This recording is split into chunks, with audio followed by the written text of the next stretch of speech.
پوری دنیا کے اندر پوری امت مسلمہ کے پاس اگر دفاعی طاقت ہے تو وہ پاکستان کی صورت میں ہے۔ دفاعی طاقت یا تو پاکستان کے پاس ہے یا ترکی کے پاس ہے۔ پوری دنیا میں 2 ہی ملک بچے ہیں، لیکن افسوس سے کہنا پڑ رہا ہے کہ میڈیا پر پاکستانی دفاع، پاکستانی فوج کے خلاف اور ترکی کے خلاف باتیں کسی جا رہی، ان کا مذاق اڑایا جا رہا ہے۔ خدا ایسا کام مت کرے، جب پاکستان کے دشمن کی بات آئے فوج کے ساتھ کھڑے ہو جائے، فوج کے ساتھ یکجان نظر آئے، اتفاق و اتحاد سے نظر آئے۔ اگر خدا نہ خواستہ کبھی ایسا ہوا کہ پاکستان گر گیا تو پھر یاد رکھنا، پھر پاکستان کے اندر کوئی بھی نہیں بچے گا۔ پاکستان کی ساری عوام پر ظلم و ستم کیا جائے گا، ایسے ہی تشدد کیا جائے گا جیسا کہ عراق کے اندر اور جموں کشمیر کے اندر مسلمانوں پر کیا جا رہا ہے، اسرائیل کے اندر کیا جا رہا ہے۔ اگر پاکستانی عوام اس بدامنی سے بچنا چاہتی ہے، قتل و غارت سے، بدامنی سے بچنا چاہتی ہے، تو پاکستانی عوام کو چاہیے ایک ہی پلیٹ فارم پر کھڑی ہو جائے، فوج کے ساتھ اپنے قدم ملا کر کھڑی ہو جائے، کبھی فوج کی مخالفت نہ کرے۔ پاکستان کے علاوہ، ترکی کے علاوہ عرب کے پاس عیش و عشرت کے علاوہ کچھ نہیں۔ کہا جاتا ہے دبئی، قطر، اس جیسے ممالک ترقی یافتہ ممالک ہیں، ٹھیک ہے ترقی یافتہ ہے، لیکن دفاعی کچھ بھی نہیں طاقت ان کے پاس، دفاعی طاقت ان کے پاس کچھ بھی نہیں۔ جب بات دفاع کی آتی ہے تو عرب ممالک جتنی ہی ترقی یافتہ ہے وہ پاکستان سے مدد طلب کرتے ہیں۔ سعودی عرب میں جب دفاع کی بات آتی ہے پاکستان سے مدد لی جاتی ہے، جب دفاع کی بات آتی ہے سعودی عرب میں بھی حرمین شریفین کی بھی حفاظت کرتے ہوئے پاکستان کی فوج نظر آتی ہے، پاکستان کی طاقت نظر آتی ہے۔ دنیا کے عرب ممالک کا دفاع کرنے والی پاکستانی فوج ہے، پاکستانی طاقت۔ اسی لیے پاکستان کی پوری عوام کو چاہیے کہ آپس کے اختلافات کو چھوڑ کر بلکہ آپس کے اختلافات کو بھول جائے، خاص طور پر فوج سے کوئی بھی اختلافات نہ کرے۔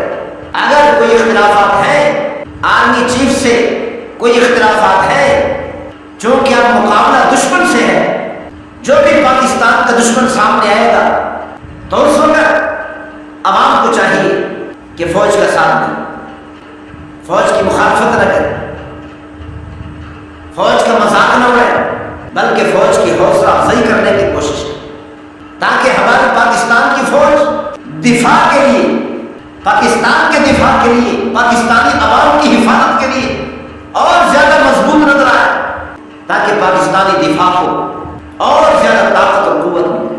پاکستان کے اندر عراق اور اسرائیل کھلے عام سازشیں کر رہے، پاکستان کو گرانے کی کوشش کی جا رہی ہے، پاکستانی عوام کو فوج سے لڑا کر، پاکستانی عوام کو فوج کے مقابلے میں کھڑا کر کے پاکستان کو ختم کرنا چاہتے ہیں، پاکستانی دفاع کو ختم کرنا چاہتے ہیں، پاکستانی قوت اور طاقت کو ختم کرنا چاہتے ہیں، پاکستان کی ٹیکنالوجی کو ختم کرنا چاہتے ہیں، پاکستان کی دفاعی طاقت کو تباہ و برباد کرنا چاہتے ہیں۔ کھلے عام سازشیں ہو رہی ہیں۔ پاکستانی عوام کو چاہیے کہ سمجھ بوجھ سے کام لیں، آپس کی لڑائیاں ختم کریں۔